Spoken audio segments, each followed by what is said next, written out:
Voordat ons die preek doen, wil ek gou vra, Wian, waar is jy? Sit gou vir my al die ligte af. Al die ligte. Roan, die stage-ligte ook. Moenie worry nie, ons gaan nie die dak swart verf nie. Ons gaan nie snaakse goed doen nie. En die dooplig, Wian, hier so agter. Bly daar, moenie nou terugkom nie.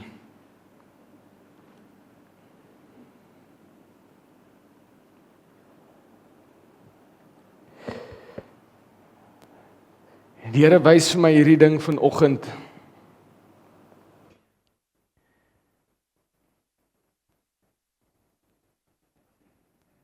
Die lewe is nie maklik nie. Ek sal jok as ek vir jou staan en sê vanoggend, alles gaan hankie-dorie wees. Jy gaan nie swaar kry beleef nie, jy gaan nie ongeluk beleef nie, jy gaan nie teleurstelling beleef nie, jy gaan nie hartseer beleef nie. Dit sal onverantwoordelik wees om dit vir jou te kommunikeer. En ek weet dit is nou nie stik donker nie, maar dit is eintlik 'n perfekte voorbeeld vir hoe baie van ons met ons gemoed deur die lewe gaan. Dis nie heeltemal donker nie, maar is ook nie heeltemal lig nie. Dis nie heeltemal sleg nie, maar ek is ook nie heeltemal gelukkig nie. En ons het vanoggend 'n lang gesprek in die bidkamer gehad oor ons gedagtes. Want dis die eerste plek waar jy begin twyfel. Dis die eerste plek waar jy begin bang raak. Dis die eerste plek waar jy begin mismoedig raak en nie kan verstaan, hoekom werk die lewe net nie vir my uit nie. En jy kom dalk nie dadelik agter nie. Maar voordat jy jouself vind, is jou gemoed soos die vertrek. Dit is donker. Dit is nie lekker nie. Voordat jy jouself vind, is dit kop onderste bo, want al wat my gedagtes my aan herinner, is hoe sleg ek is. Al wat my gedagtes my aan herinner, is hoe sleg my omstandighede is. Al waaraan my gedagtes my herinner, is wat ek tekort skiet, is wat ek nodig het, is dat ek nie goed genoeg is nie.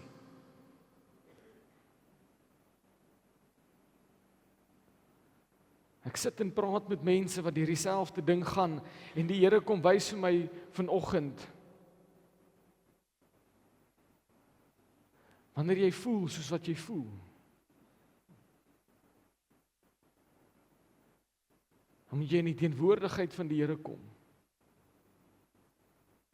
Wanneer dit voel vir jou asof daar donkerte om jou is, kom in die teenwoordigheid van God, want weet jy wat gebeur met die donkerte, wanneer jy in Jesus se teenwoordigheid is? Weet jy wat gebeur wanneer jy op jou knieë gaan en die Here aanbid, Wian, op 3? Weet jy wat gebeur wanneer jy op jou knieë gaan en sê, Here, niks anders te werk vir my uit nie. Here, niks anders te gaan my way nie. Maar Here, ek vertrou U. En ek nooi U in hierdie situasie. En weet jy wat gebeur met 'n vertrek? Weet jy wat gebeur met jou gemoed? 1, 2, 3.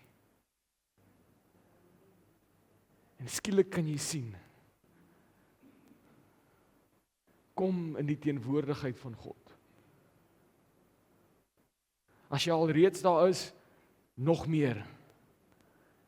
Moenie dink jy kan genoeg kry nie.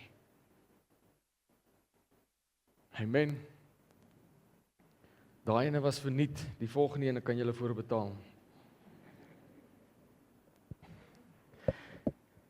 Weet jy vanoggend dat meeste Christene se probleem is nie sonde nie?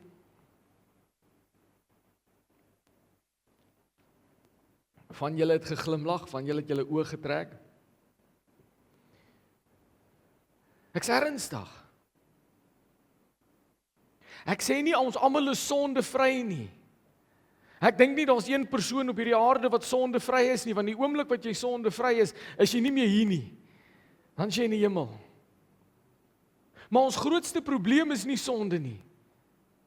Is 'n ernstige probleem. Weet julle wat dink ek is ons as Christene se grootste probleem? Ons gaan doelloos deur die lewe. Ons het 'n doelprobleem. Ons weet nie hoekom ons hier is nie. Ek weet nie wat anderste is daar as net kerk toe gaan nie. Ek weet nie wat nog om te doen nie. Ek gaan kerk toe, ek probeer 'n goeie mens wees, ek werk aan my sonde, en ek kan nie verstaan hoekom my lewe so eentonig is, hoekom ek nie in 'n dieper verhouding met die Vader ingaan nie. Ek probeer alles reg doen, want sien, sonde is nie ons grootste probleem nie. Ons grootste probleem, ons weet nie waarvoor is ons geroep nie. Besef julle dit? Die grootste fout wat ek glo ons maak vandag, is dat ons het om Jesus te volg, het ons afgewater. Ons het om Jesus te volg afgewater tot by die punt van, ek gaan maar elke Sondag kerk toe. En ek woon af en toe 'n bid hierby. En ek probeer om 'n goeie mens te wees. En ek werk aan die sonde in my lewe. Ek probeer nie om kwaad te word nie. Ek volg Jesus. Ja, dis 'n gedeelte van dit, maar dis al wat dit is. Is 'n gedeelte. Ek wil vanoggend vir jou sê, jy is ook geroep. Ek hou van die gesprekke, regtig, dit doen my ego baie goed. Daar's 'n rede hoekom daai kerk dubbel deure het, dis sodat my kop na Sondag hier kan uitkom. So swel hy na die tyd. Dis lekker om te hoor, nee, maar hy is geroep. Ons kan hoor hy's geroep, ons kan hoor hy hoor by die Here. Dis lekker om dit te hoor, maar ek wil vir jou sê, ek is nie die enigste een nie. Jy is ook geroep. Jy kom nie Sondag kerk toe en jy's nou maar net 'n bywoner nie. Nee, die Here het geweet, ek woon net by, daar's nie 'n plan vir my nie. Nee, hy het jou ook geroep. Ons het Christendom en om Jesus te volg afgewater tot, ek probeer 'n goeie mens wees, ek probeer sonde vermy, ek probeer Bybel lees en bid. Dis alles goed, maar dis nie al nie. En ek wil met julle vanoggend praat oor 'n baie bekende teksgedeelte in die woord. Dis 'n teksgedeelte wat vir ons wys, wat is die tipe Christendom wat Jesus kom vestig het? Wat was sy plan van die begin af vir my en vir jou gewees? Wat was sy plan vir elkeen van ons? Nie net vir evangeliste of pastore of beraders nie, vir elke liewe persoon. En julle ken die teksgedeelte, Matteus 28.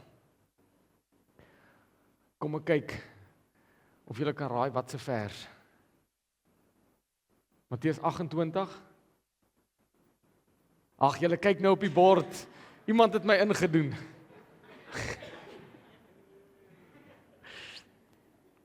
Die klem is gewoonlik op 19. Gewoonlik sal iemand vir jou sê, Matteus 28:19, gaan dan heen na al die nasies. Doop hulle in die naam van die Vader, Seun en die Heilige Gees. Dis wat ons vir mekaar sê, ons ken dit. Ek beloof vir julle, as ek by van julle kom huisbesoek doen, gaan ek hom teen jou yskas kry. Of iewers op 'n muur geskryf. Dit's 'n bekende vers. Maar ek wil vir julle hierdie een ding, en dalk het ek dit al vir julle gesê, dis okay, ek gaan dit oor en oor sê. As jy regtig die woord wil waardeer, lees bietjie voor en na 'n baie bekende vers. Kom ons lees van vers 16 af. Die 11 disippels het na Galilea gegaan, na die berg waarheen Jesus hulle ontbied het. Toe hulle hom sien, het hulle hom aanbid, maar sommige het getwyfel. Jesus het nader gekom en aan hulle gesê, aan my is gegee alle mag in die hemel en op aarde. Gaan dan en maak disippels van al die nasies, deur hulle te doop in die naam van die Vader en van die Seun en van die Heilige Gees. En hulle te leer om alles te onderhou wat ek julle beveel het. En kyk, ek is met julle al die dae tot aan die volëinding van tyd. Ek wil sommer van die begin af sê, as jy iewers te verveeld raak in die preek, ek verstaan hoekom. Want jy het hom al gehoor. En moenie dink ek is lui en ek het nou iemand anders se preek gaan tik nie. Jy het seker al die preek gehoor, maar ek wil hê jy moet dit vanoggend besef. Want kan ek vir julle sê wat gaan gebeur in Standerton, wanneer ons nie net hierdie preek hoor nie, maar ons besef hom, wanneer ons hom nie net hoor nie, maar ons leef hom, weet julle wat gaan gebeur in Standerton? Jy gaan nie wil trek nie. Jy gaan nie in dorpe soos Sekunda ry en dink, "Sjoe, dit moet lekker wees." Jy gaan nie in die stad kom en dink, "Waar is die potholes nie?" Jy gaan nie so kwaad raak oor inbrake en diefstal en misdaad nie. As ons hierdie ding besef. En dis nie 'n onbekende konsep by ons nie. Ons weet die Here het ons geroep om disippels te maak. Maar nou wil ek jou vra, wat stop ons? Wat keer jou? En dalk moet ons die mikrofoon omstuur en vir wie ook al braaf genoeg is vra, wat keer jou? Gedagtes, is 'n baie valid punt. Wat is daar in jou lewe wat maak dat jy hierdie nie uitleef nie? Kom ons lees vers 16 en 17. En as jy dit lees en jy sien dit raak, gaan jy amper sukkel om dit te glo. Want hoe kan hulle? Die 11 disippels het na Galilea gegaan, na die berg waarheen Jesus hulle ontbied het. Toe hulle hom sien, het hulle hom aanbid, maar sommige het nog steeds getwyfel. Kan jy dit oorvertel? Hulle sien hom. Hulle het hom gesien aan die kruis, hulle het gesien hy sterf, hulle het gesien hy gaan graf toe. Hulle sien hom nou opstaan. Hy leef, maar hulle twyfel nog steeds. Kan ek vir jou sê, dis die probleem vir my en vir jou, hoekom ons dit nie doen nie. Ons kom kerk toe, dis nie 'n geloofsprobleem nie.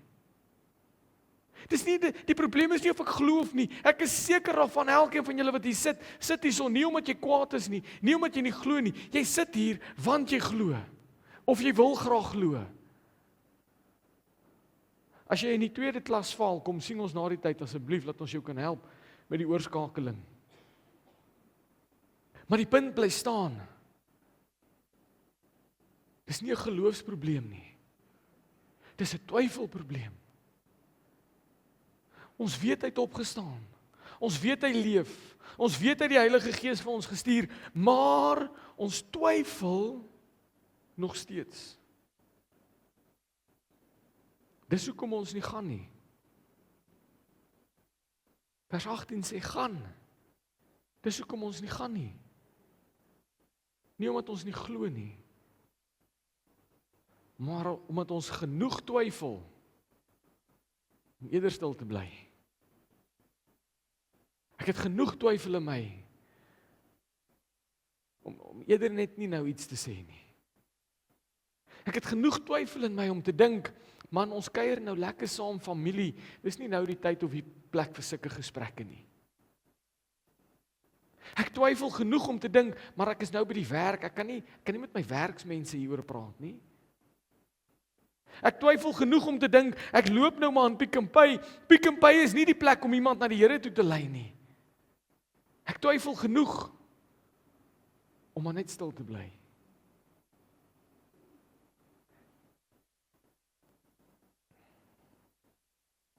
Sien, dis baie makliker om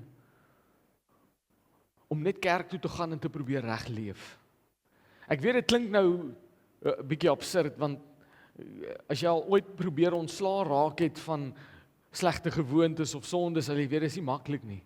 Maar ek kan vir jou sê dis baie makliker as om 'n tree te vat in vrymoedigheid in die Here se naam te verkondig. Dis baie makliker om net kerk toe te kom, om te kom aanbid, om my Bybel te lees en om te probeer om 'n beter mens te wees. Weet jy hoekom? Weet jy hoekom is dit vir ons makliker en dit wat Jesus ons beveel so moeilik? Want om kerk toe te kom en Bybel te lees en te werk aan my sonde en om 'n goeie mens te probeer wees, ek het beheer daaroor. Dit gebeur op my pas en op my terme en ek bepaal hoe vinnig ons gaan en ek bepaal hoe stadig ons gaan en ek bepaal waaraan ek volgende werk. Die oomblik wat ek my mond oopmaak en iemand anderste in die gesprek betrek, die oomblik wat ek vir iemand sê, ken jy vir Jesus? Dis die beheer uit my hande uit. Want ek kan nie bepaal hoe daai persoon gaan reageer nie. Ek kan nie bepaal of hy gaan lag, of hy gaan kwaad raak, of hy my oor gaan afpraat, of wat gaan gebeur nie. Ek kan dit nie bepaal nie, so dit maak my bang, en dan stop ek eerder. Dan wil ek dit eerder nie doen nie. Ek kan nie vir mense by die werk vertel van Jesus nie, want wat as hulle gaan kla oor my? Wat as hulle my net stil maak? Ek weet nie hoe om konflik te hanteer nie.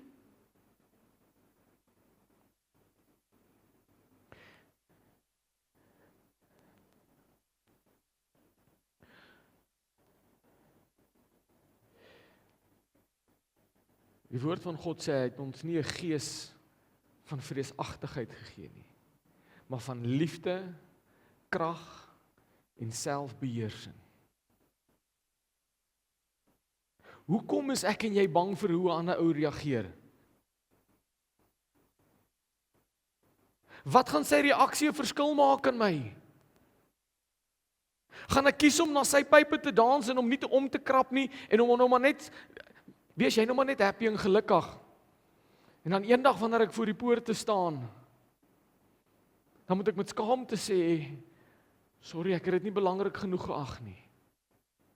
Sorry, daai persoon se opinie en sy gevoelens en die moontlikheid dat hy dalk omgekrap kon wees, het my gekeer. Sorry Here, ek was te besig gewees. Jy het niks om voor bang te wees nie. Die disippels sien hom, die opgestane Jesus, hulle het hom aanbid en sommige het nog steeds getwyfel. Nou deel van die rede hoekom 'n mens twyfel, baie keer is onkunde. Ek weet nie wat om te sê nie. Wat moet ek sê? Hoe begin ek die gesprek? Sien, wat 'n ou baie meer vrymoedigheid gee, is as jy weet wat van jou verwag word, is dit nie? As jy by 'n werksplek opdaag en die baas sê vir jou, hoorie, ek gaan vir jou soveel gee, figure dit uit. Dis nie lekker nie, want wat moet ek doen? Wat wil julle van my hê? Dit is baie makliker om te werk en jou werk goed te doen as iemand vir jou sê, maar dis wat jy moet doen. En dank die Vader vir die woord, wat vir ons presies sê, wat om te doen. Jy weet, vers 19, is baie duidelik. Dit is nie moeilik om te verstaan nie. Hoor wat sê hy? Gaan dan en maak disippels van al die nasies, deur hulle te doop in die naam van die Vader en van die Seun en van die Heilige Gees. En aan die begin van vers 20 gaan aan, hy sê, en hulle te leer om alles te onderhou wat ek julle beveel het. Nou sien hierdie missie, hierdie opdrag, is driedelig. Daar's 3 goed wat die Vader wil hê, jy moet doen. En ek gaan hierdie 3 goed vir jou probeer verduidelik, sodat jy verstaan wat om te doen. Sodat wanneer jy op die punt kom, jy nie kan sê, sorry, ek het nie geweet nie. So ekskuus, ek is baie jammer, maar ek het nou al die verskonings, of ek gaan al die verskonings wat jy kan uitdink, wegvat. Dat daar nie verskonings oorbly nie. Jy kan nie nou sê, ek het nie geweet nie. Want sien, die eerste opdrag wat die Vader gee, die eerste opdrag wat Jesus vir sy disippels sê, is gaan. Gaan. Gaan. Waarheen? Waarheen wil die Vader hê moet ek gaan? Sien, en Flip is hier, en hy sal my uitdra, as ek nou nonsens praat, staan op en sê, die man praat nou, hy praat nou nie die waarheid nie. Maar ek is amper seker van my feit. 'n boer sit nie op sy bank en wag vir elke mielie om verby hom te loop, sodat hy hom kan pluk nie.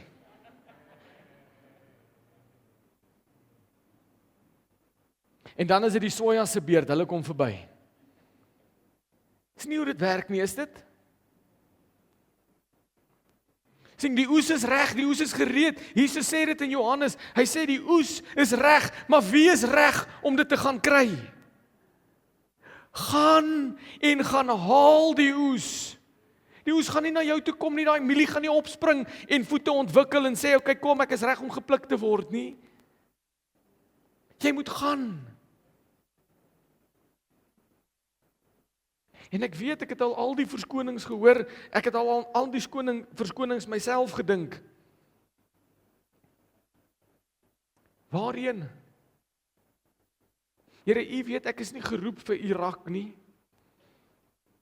Ek is nie geroep vir Malawi nie, ek is nie geroep vir Botswana, of wat is al hierdie Afrika lande, Here, ek is nie geroep vir die sendingsveld nie. Kan ek vir jou hierdie een ding sê? Hierdie opdrag, maak jou 'n sendeling. Of jy dit nou like of nie. Of jy dit nou wil aanvaar of nie. Jy is. En weet jy waar is die sendingveld? Daar waar jy jou voete sit. Want sien, die oorspronklike vertaling wat Jesus hier vir sy disippels gee, is nie net gaan nie. Dis nie 'n verre plek, 'n afgesonderde plek, 'n elendige plek nie. Wat hy vir hulle sê, is soos wat jy gaan. Kan ek vir jou sê, daar's nie 'n beter plek as Pick n Pay om iemand tot die Here toe te lei nie. Weet jy wat is nog 'n beter plek?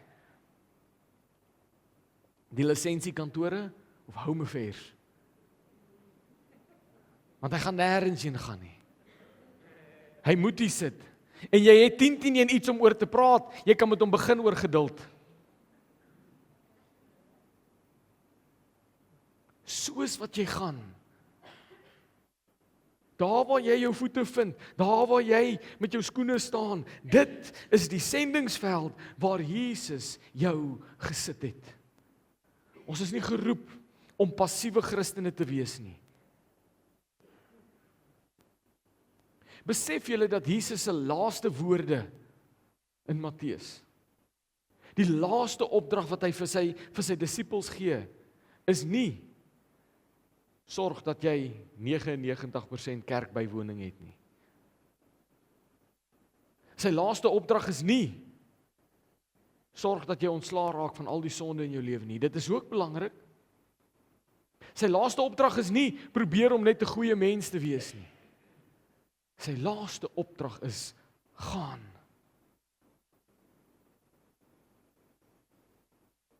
Ons is nie geroep vir wat ons vanoggend doen nie, besef julle dit? Ons is hier om sy naam groot te maak en om 'n woord te ontvang, maar waarvoor jy geroep is wat jy hierna gaan doen met dit. Eerste opdrag is gaan. Tweede opdrag, doop hulle. Doop hulle. Nee, maar ek is nie gekwalifiseer nie, pastore doop. Sê wie? Hoekom is dit belangrik om iemand te doop? Dit gaan nie oor die simbool nie, dit gaan nie oor die onderdompeling nie, dit gaan nie oor hulle was nou deur die water en nou behoort hulle aan die AGS nie, die krokodil het hom gevang nie, dis nie waaroor dit gaan nie. Weet jy wat beteken die doop? Die doop is 'n identiteitsverandering. Is om te sê, ek behoort nie meer aan hierdie sondige liggaam nie. Ek behoort nie meer aan hierdie sondige wêreld nie. Ek het gesterf en ek het opgestaan en ek leef saam met Jesus Christus nou. Ek leef deur hom, hy leef deur my. Jy moet hulle doop, want jy moet hulle by daai punt uitkom waar hy nie meer is wie hy was nie. Maar waar hy 'n nuwe identiteit beklee het. En gesê, ek is nou in Christus. Die ou ek het verbygegaan, het gesterf. Nuwe ek het opgestaan. Dis hoekom dit belangrik is om te doop. Jy is nie geroep om iemand se kop vol inligting te maak nie. Jy is nie geroep om 'n ou se oor af te praat totdat hy ingee en sê asseblief, ek sal gedoop word, kom net uit my sitkamer uit nie. Jy is geroep om hom te verander, om sy lewe te verander, om inspraak te hê.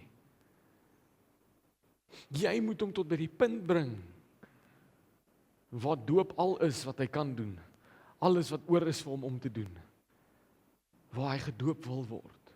Dis hoekom hy sê doop hulle.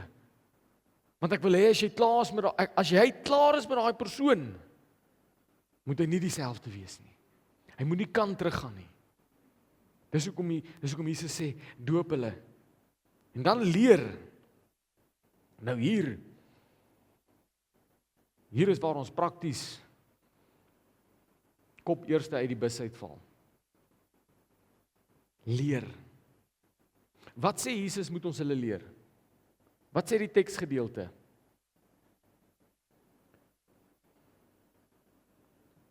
Vers 20. Hy sê, leer hulle, wat moet ek hulle leer? Kan ek iemand leer hoe om ope hartchirurgie te doen, as ek nie eers mediese agtergrond het nie? Kan ek iemand leer hoe om 'n stroper te ry, as ek sukkel om my Figo uit die driveway uit te kry? Kan ek? Nee, ek kan nie. Ek kan iemand net leer dit wat die Vader my geleer het. En ons val uit die bus uit, want wanneer ek kom by die persoon en hy begin vir my moeilike vrae vra, dan het ek niks geleer by die Vader nie. Want ek het nie moeite ingesit nie. Ek het nie tyd in sy woord spandeer nie. Ek het nie in sy huis uitgekom nie. Ek het myself nie omring met mense wat hom ken nie. Ek het niks geleer nie, soos hulle my die vraag vra. Nee pastoor, ek weet nie hoe om die vraag te antwoord nie. Dis tyd om te leer. Dis tyd om te leer. Hiewerste gaan jy die vraag moet begin antwoord. Gaan jy moet sê, ek is nie bang vir jou vrae nie. Bring al jou vrae. Bring die moeilike vrae, bring die maklike vrae. Bring die sensitiewe vrae. Hiewerste gaan jy moet begin leer, sodat jy hulle kan leer.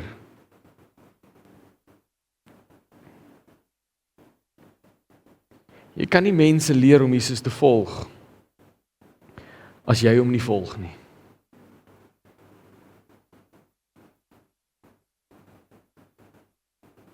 Paulus sê, wees my navolger, soos ek Christus navolg. Wat het Paulus bedoel daarmee?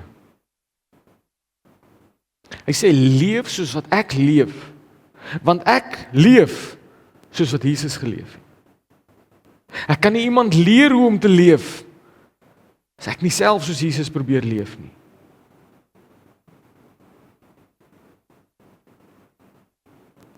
Jy kan nie iemand nooi om by die voete van Jesus te gaan sit, as jy nie daar is nie. Dit is belangrik. Jy moet jouself opskerp. Jy moet in die woord kom, wees reg vir die antwoord. Moenie wag tot ek dit doen nie. Moenie wag tot ek vir jou al die antwoorde gee nie. Weet julle wat is die wonderlikste ding onder hierdie son? Die beste van alles. Ek lees uit presies dieselfde Bybel as jy. Ek het nie 'n spesiale een op universiteit gekry nie. Hulle het nie vir my gesê, "Sst, al die antwoorde is in die ene." Moenie vir hulle sê nie, want dis al hoekom hulle terugkom kerk toe nie. Dieselfde Bybel. Ek kan by dieselfde God. Ek het dieselfde Heilige Gees wat deur my werk as wat jy het. Jy het ook die antwoorde. En dalk preek ek myself uit 'n werk uit. Dis oukei. Dis die beste manier om jobless te wees. Is om julle almal te kry tot op daai punt waar jy jou eie kerk gaan begin. Dis oukei. Gaan doen dit. Ons genoeg sondige mense, ons kry die res weer in. Sien, die Here is so getrou en so goed vir ons, dat hy stuur jou nie net met niks nie. Hy sê nie net vir jou gaan en figure dit op jou eie uit nie. En hoor vers 18 en vers 20, ons het nou vir 'n oomblik vers 19 net daar uitgehaal, want die volgende gedeelte waaroor ek met jou wil praat, is die belofte. Hy het nie gesê gaan en figure dit op jou eie uit nie. Hoor wat sê hy, vers 18 en 20. Jesus het nader gekom en vir hulle gesê, aan my is gegee alle mag in die hemel en op aarde. En hulle het leer om alles te onderhou wat ek julle beveel het. En kyk, ek is met julle al die dae tot aan die volëinding van tyd. Sien hier in vers 18 en 20 lê die belofte wat elkeen van ons in staat stel om te doen dit wat die Here vir ons gesê het om te doen. Jy kan dit nie uit jou eie krag uit doen nie. Alle mag behoort aan Jesus. Weet jy wat beteken dit, dat alle mag behoort aan Jesus? Alle mag behoort aan Jesus. Weet jy wanneer begin jy om die bal te laat val en wanneer jy flop en wanneer dinge nie uitwerk nie? Dis wanneer ek dinge in my eie mag probeer doen. Wanneer ek uit my eie mag uit 'n ding probeer doen, dan het ek verskoning soos, nee, maar ek is te skaam. My mag laat my nie toe nie. Ek weet nie wat om te sê nie. Ek praat uit my eie mag uit. Ek het nie genoeg tyd om met mense nog hierdie gesprekke te hê nie. Dis omdat jy uit jou eie mag uit dit probeer doen. Dis omdat jy dink jy het net jou tyd om dit te doen. Hulle gaan vir my uitlag. Ek het nie die geld daarvoor nie. Niemand gaan vir my luister nie. Weet jy wat is die kardinale probleem in daai stellings?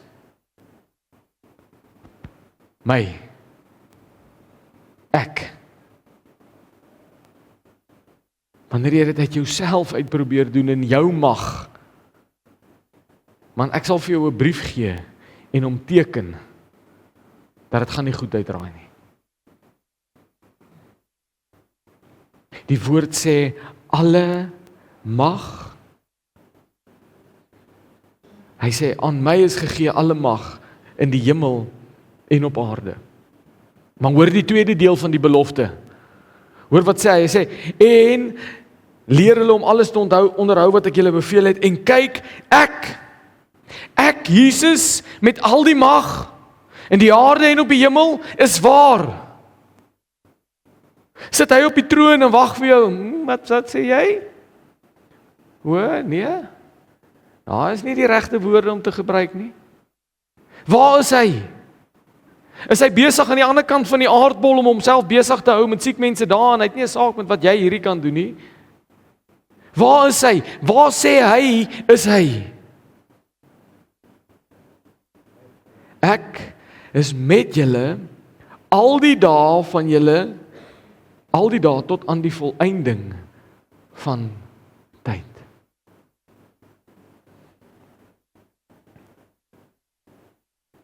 Sien die een wat die mag het om elke struikelblok waaraan jy kan dink.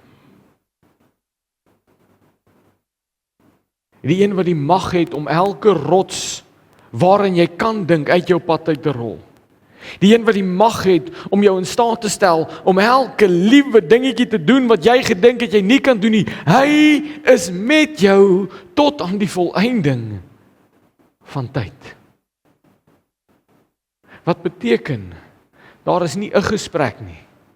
Daar is nie 'n persoon. Daar is nie 'n oomblik wat hy nie met jou is nie.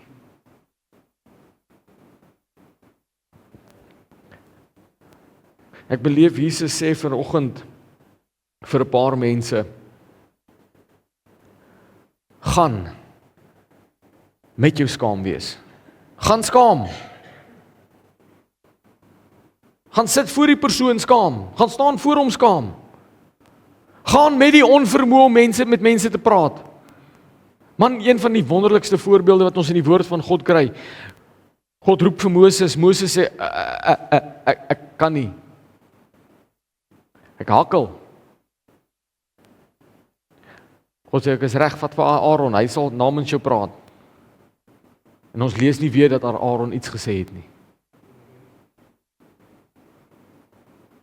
God sal jou in staat stel. Gaan met jou onvermoë om te praat. Gaan al lag hulle jou uit. Al sit hulle voor jou en hulle lag en hulle sê, ag man, moenie na my toe kom met hierdie simpel stories nie. Gaan. Jou opdrag is nie gaan na almal wat nie gaan lag nie. Gaan na almal wat dit ernstig gaan opvat nie. Nee, gaan na al die nasies. Gaan al het jy nie tyd nie. Gaan al het jy nie geld nie. Gaan al dink jy hulle gaan nie luister nie. Want hy is met jou al die dae van jou lewe tot aan die volëinding van tyd. Sien jy is die instrument in God se hande. En deur jou mond en jou woorde en jou lippe is hy die een wat besig is om die soet melodie van sy goeie nuus te speel. Jy is net soos 'n gitaar in sy arms, 'n trompet wat hy blaas. Hy gebruik jou, hy is met jou. Hy werk deur jou. En ek weet dit is intimiderend. Maar as jy besef, jy niks om voor bang te wees nie, want hy is met jou. Want hierdie dorp sal nie dieselfde wees nie. Maar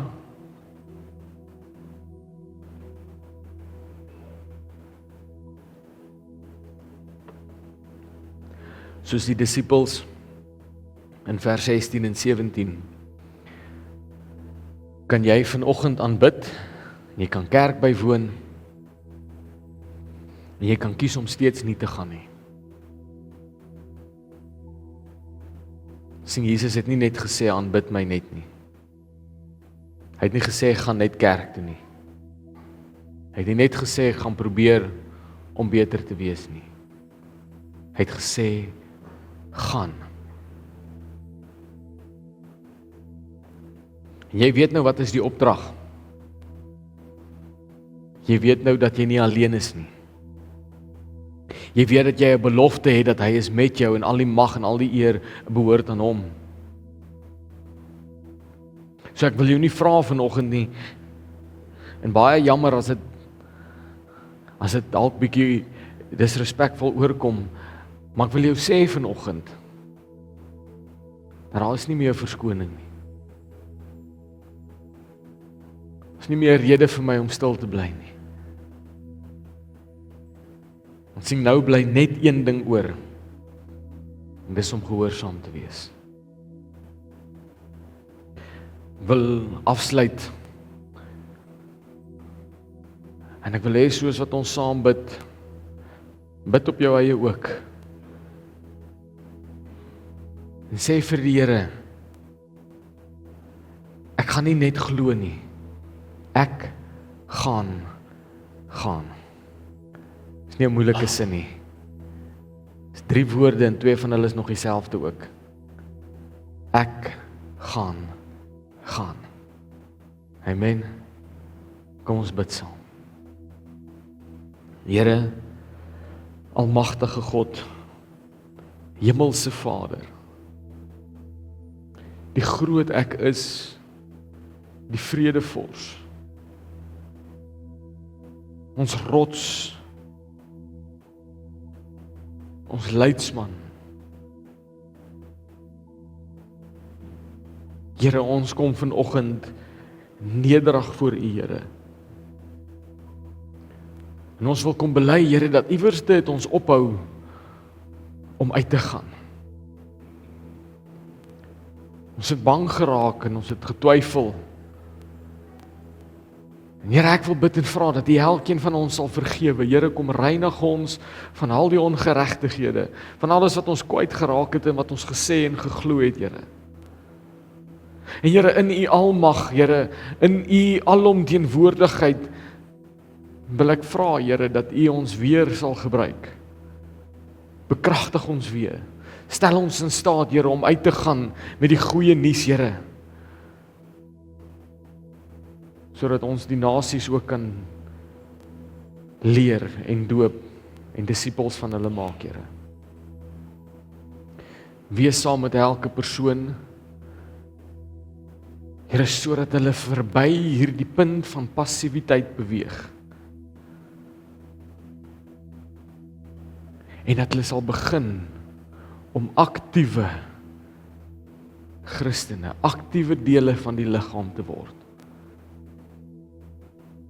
Here, ons loof U en ons prys U, en ons gee aan U al die eer en al die aanbidding van ons harte. Ons bid dit alles in U wonderlike en almagtige en heilige naam alleen. Amen en amen.